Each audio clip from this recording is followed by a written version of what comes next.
السلام علیکم ورحمۃ اللہ وبرکاتہ۔ امید کرتا ہوں اللہ کے فضل و کرم سے خیر و عافیت سے ہوں گے۔ دعا ہے اللہ کریم آپ کو سلامت رکھے۔ تو آج آپ کے لیے ایک ایسی دعا لے کر آیا ہوں کہ جو بندہ صبح و شام 3 مرتبہ اس دعا کو پڑھ لے گا تو اس دعا پڑھنے والے کے ساتھ نبی پاک صلی اللہ علیہ وآلہ وسلم کا وعدہ ہے کہ اسے کوئی دکھ نہ پہنچے گا۔ یہ دعا آپ یاد کر لو، زندگی بھر سکون کی دولت آپ کو نصیب ہو جائے گی۔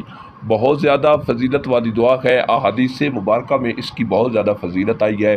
ابو داؤد شریف، ترمذی شریف، ابن ماجہ شریف کے اندر یہ دعا موجود ہے، اور اس دعا کی فضیلت سن لیجیے۔ پہلے پھر بتاتا ہوں دعا کون سی ہے۔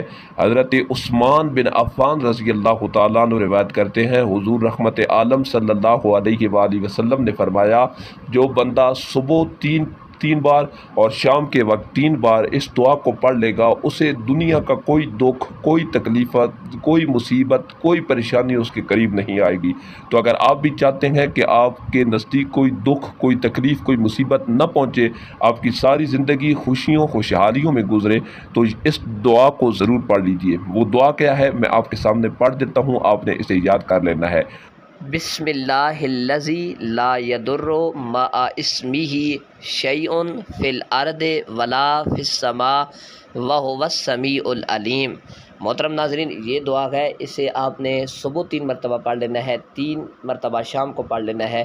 کوئی بھی مصیبت، دکھ، تکلیف آپ کے قریب نہیں آئے گا۔ اگر دعا سمجھ نہ آئی ہو تو کمنٹس کر کے آپ کمنٹس میں پوچھ سکتے ہیں۔